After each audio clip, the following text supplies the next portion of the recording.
नमस्कार मित्रांनो, मी तुमचा मित्र संकेत खेरणार, रिलेशनशिप ऍडवायझर. हे बघा, आजचा प्रश्न काय आहे माहितीये का, की एक्सला ब्रेकअप नंतर फ्रेंड म्हणून राहिलं तर चालतं का? हे बघा मित्रांनो, प्रॉब्लेम काय माहितीये का, तुमचं ब्रेकअप झालं म्हणजे ते नॉर्मली म्युच्युअल अंडरस्टँडिंगमुळे झालं म्हणून तुम्ही लोक फ्रेंड्स राहायचं ठरवतात.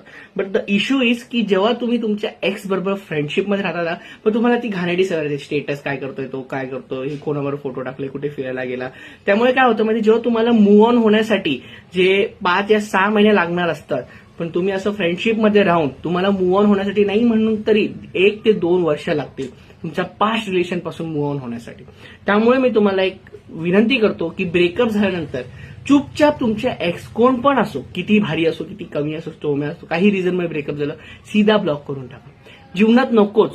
असं केल्याने तुम्ही लवकरात लवकर मूव्ह ऑन पण होणार आणि ट्रॉमा क्लिअर पण होणार तुमचा पास्टचा.